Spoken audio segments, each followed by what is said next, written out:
मोतियुल्लाह जान अगवा और अफसार आलम पर हमले के मुकदमात में गैर तसली बख्श कारकर्दगी पर सुप्रीम कोर्ट के चीफ जस्टिस बरहम, आईजी को हटा देना चाहिए। 4 साल हो गए, क्या 4 सदियां दरकार हैं? अटॉर्नी जनरल से मुकालमा। वफाकी काबीना की तश्कील पर मुशावरत मुकम्मल, नामों को हतमी शक्ल देती गई।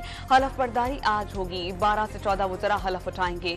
मोहसिन नकवी को मुशीर दाखिला बनाए जाने का इम्कान। जस्टिस नईम अख्तर अफगान ने बतौर सुप्रीम कोर्ट जज हलफ उठा लिया। Chief justice of Pakistan justice Qazi Faez Isa ने नईम अख्तर अफगान से हलफ लिया। अदालती उस्मा में जजेस की तादाद 14 हो गई। लाहौर हाई कोर्ट में सुन्नी इत्तेहाद काउंसिल को मखसूस नशस्तें न देने के खिलाफ दरख्वास्त की समाअत। जस्टिस आबिद अजीज शेख ने केस मुतालिका बेंच को भिजवाने की सिफारिश कर दी। मामला चीफ जस्टिस को इरसाल।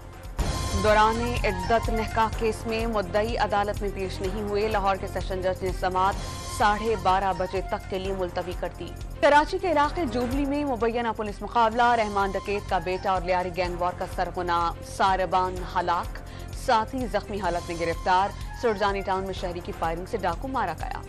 मीरपुर माथेलो में डकैती की बढ़ती हुई वारदातों के खिलाफ शटर डाउन हड़ताल। मार्केट्स और दुकानें बंद। नारोवाल में फर्स्ट ईयर के तालिब इल्म पर मुल्जिमान का तशद्दुद। वीडियो सोशल मीडिया पर वायरल होने के बाद पुलिस ने मुकदमा दर्ज कर लिया। मुल्जिमान की गिरफ्तारी के लिए छापों का सिलसिला जारी। माह रमजान के आगाज के बावजूद गजा पर इजरायली हमले जारी। रात भर वहशियाना बमबारी के बाइस मजीद 10 फलस्तीनी शहीद। और रमजान अल मुबारक का चांद देखने के लिए रोयत हिलाल कमेटी का इजलास आज पेशावर में होगा। जोनल कमेटियों के इजलास भी होंगे।